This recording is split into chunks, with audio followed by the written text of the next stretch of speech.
Hi guys, Juan here. Welcome to the vlog. Recently, I got into a Facebook debate about our current political situation. Out of that interaction, I made the assertion that I have never felt as vulnerable as I feel now in this country. And there are reasons for that. A friend of mine asked me to clarify as to how I felt vulnerable, and so I did, which resulted in a long response. However, it dawned on me that it might not be a bad idea to share my response, not just with him, but with whomever may listen. And here I am. So I want to take this opportunity to just quickly share with you why I feel so vulnerable right now under the Trump administration. Under Trump and the Trump administration. Now here's the context. I am a dark-skinned, first-generation US citizen gay male. With that in mind, there are three ways that Trump and his administration has made me feel the most vulnerable that I have ever felt in this country. 1. My citizenship status. Now, to be clear, I am a legal U.S. citizen. I was born in New York City and have lived in the United States for most of my life. I haven't really had a reason to ever have any kind of worries as to my citizenship status until Trump. When he came into office, one of the first things he did was to try to repeal the citizenship status of those who were born here as a result of the illegal residency of their parents. Now, the U.S. is a birthright citizenship country. So even if your parents were illegal, the fact that you were born here makes you a U.S. citizen. Period. That's a U.S. right. But Trump tried to amend that. In short, he demonstrated that his contempt for minorities, aliens, foreign people goes so deep and is so strong that he was willing to amend a U.S. right in order to target those people. Regardless of the circumstances of that right being given to someone, that's a right. So the fact that a U.S. president tried to amend that somehow is concerning.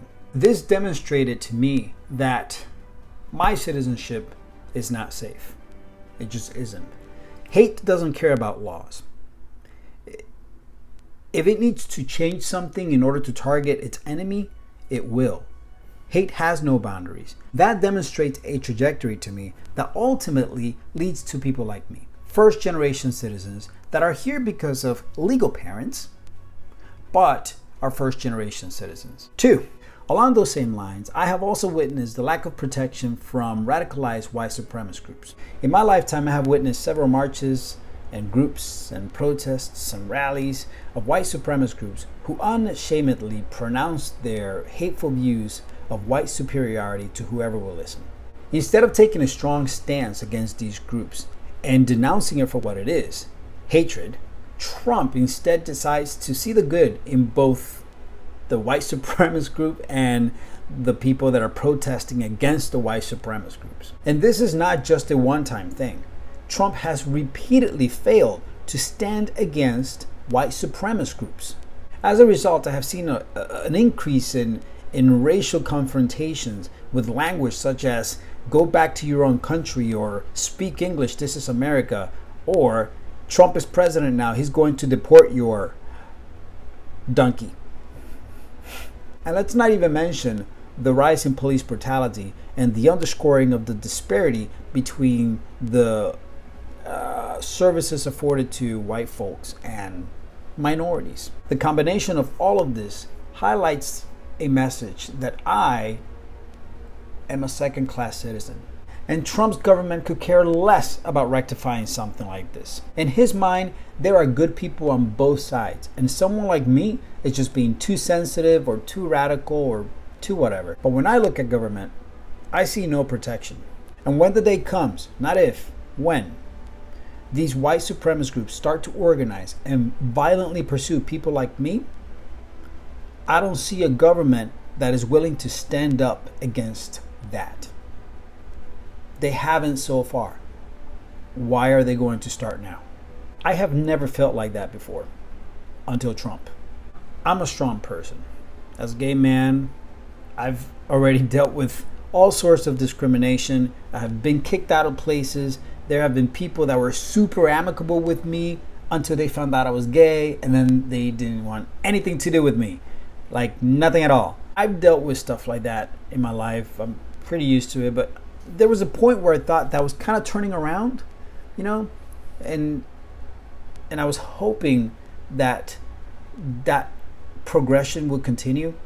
But unfortunately, that hope is really not there anymore, which is sad for me to say, but it just isn't. These days, I'm constantly on guard. If I'm walking my dog and a truck flies by me with a Confederate flag, I catch myself immediately going for my phone or checking to see where it's at in case 4 or 5 dudes hop out of the truck. I can make a phone call to the cops if hopefully good cops show up, or try to look around and see if I scream for help, if who can hear me, where can I run, things like that. I hate the fact that I have to feel that way. And if a cop is behind me, speaking of calling the cops, if I'm driving and a cop is behind me, I feel myself getting stressed out, not because I'm doing anything wrong, but because I don't know if they're going to profile me, and if they profile me, are they going to pull me over? And if they pull me over, are they a good cop or a bad cop? Are they going to try and hurt me? Are they going to try and set me up in such a way where it looks like I'm resisting or something like that? I just don't know. And it's frustrating and it scares me. I am a firm believer that there are good cops out there, and it sucks that there are bad cops that are giving good cops a bad name. But for me, I don't immediately know that, and it's heartbreaking because I know cops, and I have friends that are cops, and I know that they're really good cops and they care about people. But those bad cops cause people like me to second guess any cop interaction because I just don't know. And 3, lastly, as a gay man, I have seen a significant amount of progress in this country when it comes to the way gay people are acted towards, right? And before, I was afraid of anyone finding out that I was gay for obvious reasons. It could be quite uncomfortable. I mean, after all, I've been kicked out of a church for being gay. With all that said, for a period of time, I saw a government that was trying to actively rectify all the policies that were discriminatory or somehow anti-gay. There was progression happening until Trump.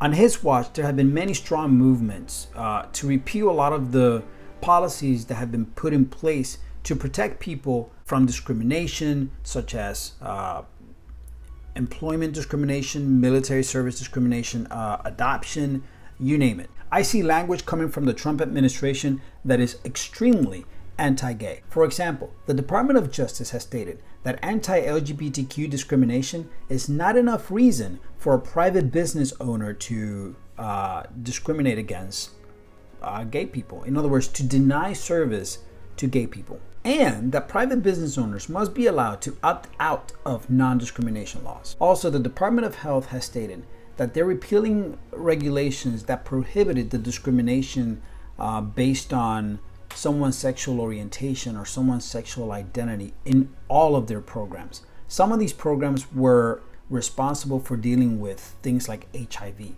And yet another example is the Department of Housing and Urban Development, which removed regulations requiring applicants for homeless funding to adhere to anti-discrimination policies. There's so much more regulations and announcements and policies being introduced with this administration that it's difficult for me to itemize them all in what I'm hoping will be a short video. But all of this tells me that as a gay man, I'm not going to get any help from this administration. Period. Now, to be fair, America has rarely been kind to gay people. And I say rarely because under the Obama administration, I felt that was starting to change. But as I mentioned, under Trump, that change took a deep dive into the hole of oblivion. There is nothing about this administration that has ever made me feel welcome, accepted, safe, or valued. And that's my story, and I'm sticking to it. Thank you so much for listening to me. I hope this has given you an insight, a different insight into how someone like me sees this whole situation happening. Take it for what it is. Thank you so much again. I hope you guys have a great time. Stay safe amidst this COVID-19 ordeal. And I'll talk to you guys later.